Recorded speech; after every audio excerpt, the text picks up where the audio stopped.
Objek tersebut dikenai tindakan dari perspektif masa depan. Assalamualaikum warahmatullahi wabarakatuh. Welcome back to my channel.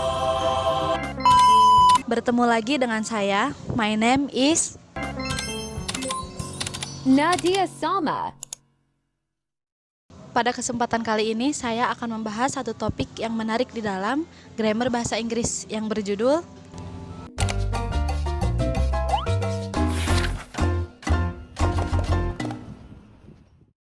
Mungkin di antara kalian masih ada yang bertanya-tanya, bagaimana sih cara mengubah bentuk kalimat seperti ini menjadi kalimat pasif. Nah, di kesempatan kali ini saya akan membahas semuanya dari mulai pengertiannya, rumus-rumusnya, dan kapan digunakan tense tersebut. Nah, simak baik-baik ya video ini agar kalian paham dan mudah dimengerti.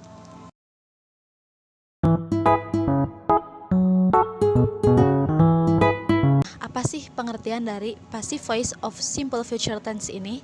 Jadi pengertiannya itu passive voice of simple future tense ini adalah bentuk kalimat pasif yang digunakan untuk menyatakan suatu aksi. Akan tetapi fokusnya ini kepada objek atau hasil dari aksi tersebut, bukan pada pelakunya. Nah, biasanya kalimat simple future tense ini digunakan ketika kalimat aktifnya saja. Akan tetapi kalimat simple future tense ini juga bisa dinyatakan di dalam kalimat pasifnya. Nah, kalimat pasif ini adalah kalimat yang objeknya dikenai tindakan dari kalimat subjek. Pada konteks simple future tense, objek tersebut dikenai tindakan dari perspektif masa depan. Artinya, objek tersebut nantinya akan dikenai sebuah tindakan. Kalimat simple future tense di dalam bentuk pasif memiliki struktur yang berbeda dengan kalimat yang aktifnya. Nah, pada kalimat pasif memiliki kata tambahan be setelah modal will atau shall. Nah, sekarang kita masuk ke rumusnya. Simak ya.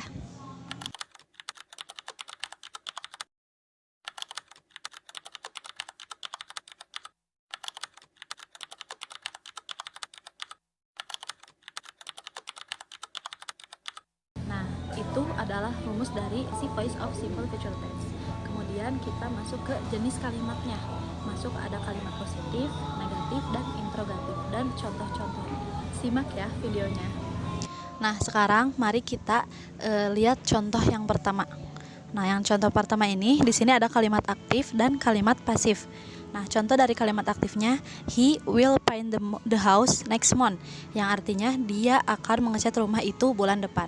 Kemudian contoh yang kedua dari kalimat pasif, kan awalnya tuh kalimatnya seperti ini. Nah, kita rubah karena ini kita membahas passive voice, maka dari kalimat aktif kita rubah ke kalimat pasif. Apa kalimat pasifnya? Contoh dari kalimat pasifnya, the house will be painted by him next month, yang artinya rumah itu akan dicat olehnya bulan depan.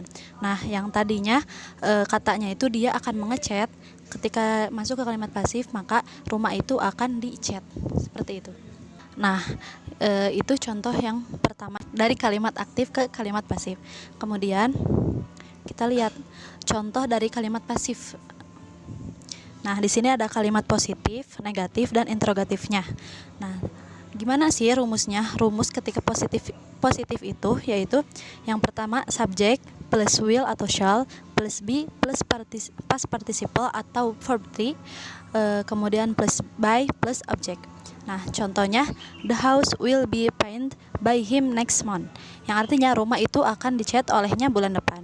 Kemudian contoh yang kedua dari kalimat negatif. Kalau kalimat negatif itu kita menambahkan not setelah subjek.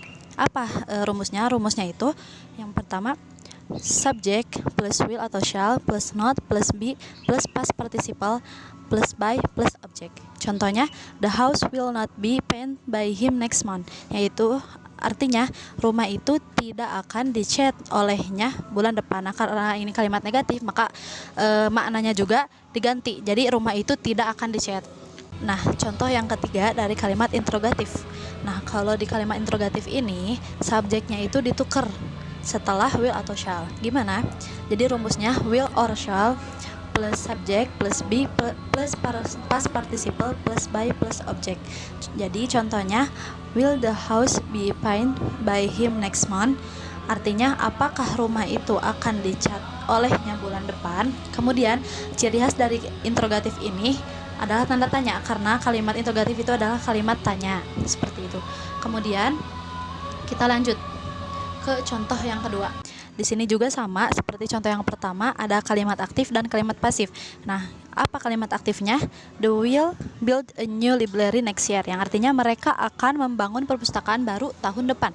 Nah, gimana mengubah ke kalimat pasif? Nah, kalimat pasifnya contohnya, the new library will be built by them next year. Artinya perpustakaan baru akan dibangun oleh mereka di tahun depan. Nah, contoh dari kalimat positif, negatif, dan interrogatifnya,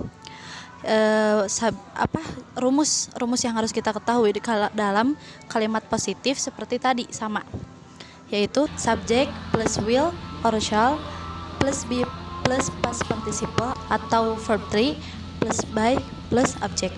Contohnya, the new library will be built by them next year, yang artinya perpustakaan baru akan dibangun oleh mereka di tahun depan.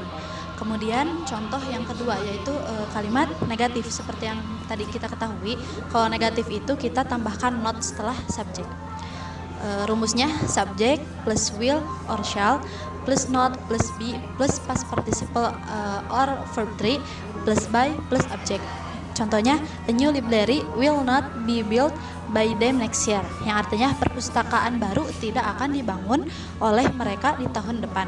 Nah, kemudian kita lanjut ke kalimat yang ketiga yaitu interrogatif. Rumusnya sebagaimana yang kita ketahui tadi, saya kan sudah membahas ketika di kalimat interrogatif maka subjeknya itu ditukar, yang tadinya di depan jadi setelah will or shall itu. Rumusnya will or shall plus subject plus be plus past participle or verb 3 plus by plus object. Nah, contohnya, will a new library be built by them next year, yang artinya apakah perpustakaan baru akan dibangun oleh mereka di tahun depan, kemudian dikasih tanda tanya. Nah, itu adalah contoh-contoh dari kalimat positif, negatif, dan interrogatifnya. Nah, perlu kalian ketahui, inti dari materi yang sudah saya sampaikan tadi itu ada 3. Yang pertama, tetap menggunakan will atau shall karena ini future tense. Kemudian yang kedua ditambah be dan past participle atau verb 3, yaitu itu untuk membuat kalimat jadi pasif. Dan yang ketiga, pasif digunakan supaya fokusnya ke hasil atau objek yang dikenai tindakan, bukan siapa yang melakukan. Kemudian ada keterangan tambahannya nih guys. Dalam bahasa Inggris modern, will sekarang hampir selalu dipakai untuk semua subjek, yaitu subjek I, you, we, they, he, she, dan it. Shall lebih jarang dipakai, biasanya muncul di kalimat sangat formal, dokumen hukum, atau kalimat tanya sopan seperti shall we go, yang artinya apakah kita akan pergi. Nah, bagaimana teman-teman, apakah yang tadi saya sudah sampaikan itu dapat dipahami atau tidak? Semoga teman-teman semua memahami yang sudah saya sampaikan tadi ya. Nah, sebelum saya akhiri dari video ini, saya akan memberikan kesimpulan dari passive voice of simple future tense. Nah, kesimpulannya, passive voice dalam bentuk simple future tense digunakan untuk menyatakan bahwa suatu tindakan akan terjadi di masa depan, dengan fokus utama pada penerima tindakan yaitu objek atau bukan pelaku yaitu subjek. Nah, itu adalah materi yang sudah saya sampaikan. Semoga kalian semua paham ya dari awal sampai akhir. Jika kalian masih bingung atau masih ada pertanyaan, boleh kalian komen di kolom komentar. Sekian dari saya, kurang lebihnya mohon dimaafkan. Wassalamualaikum warahmatullahi wabarakatuh. Dadah.